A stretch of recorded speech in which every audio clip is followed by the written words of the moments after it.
اپنے مرشد کے ولی اللہ ہونے میں شک نہیں، لیکن عجیب بات یہ ہے کہ میں نے اپنے مرشد صاحب سوائے جمعے کی نماز کے کوئی اور نماز پڑھتے نہیں دیکھا۔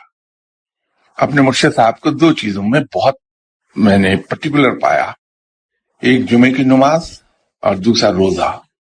ایک بار بہت بیمار ہو گئے تھے، اتنے کہ وہ ہل جل نہیں سکتے تھے، تو ان کی جمعے کی نماز رہ گئی اور میں نے انہیں ہفتہ بھر روتے ہوئے دیکھا کہ وہ ہر 2 منٹ کے بعد روتے تھے اور کہتے تھے میری نماز چلی گئی جمعے۔ لیکن اور نماز میں نے پڑھتے نہیں دیکھا۔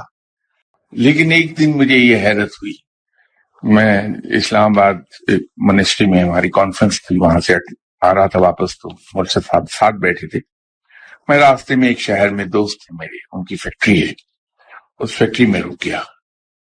تو اتفاق کی بات یہ ہے کہ تھوڑی دیر میں ہی وہاں مغرب کا وقت ہو گیا، تو انہوں نے اذان ہوئی فیکٹری کے اندر، تو انہوں نے کہا کہ آئیے شاہ صاحب آپ امامت کرائیں۔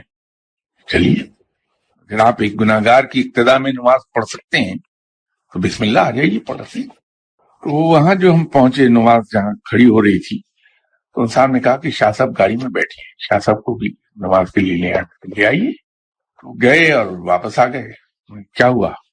میں نے شاہ صاحب سے کہا تھا کہ آئیے نماز پڑھتے ہیں، وہ کہہ رہے ہیں میں نے نماز پڑھ لی۔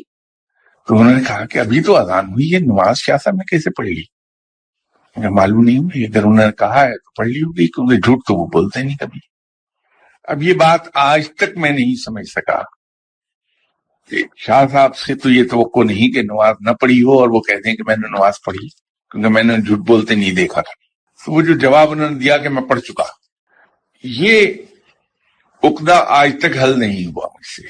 میں اسی قصے میں، اسی جستجو میں ہوں آج کل کہ میں اس مقام کو بھانپ جاؤں کہ جہاں انسان یہ کہہ سکے کہ میں نماز پڑھ چکا۔ اور ایک میرے اپنے مرشد نہیں، ایسے بہت سے اولیاء کرام ہیں جیسے انہوں نے بھی لکھا ہے، جو زندگی بھر نماز کے سخت پابند رہے، لیکن ایک وقت آیا کہ نماز مؤخر کر دی انہوں نے۔ لیکن جب بھی بات کریں تو وہ یہی کہتے ہیں میں پڑھ چکا، کیونکہ میرے علم کی حد تک تو یہ ہے کہ خدا آپ صلی اللہ علیہ وسلم نے نماز کبھی مؤخر نہیں کی۔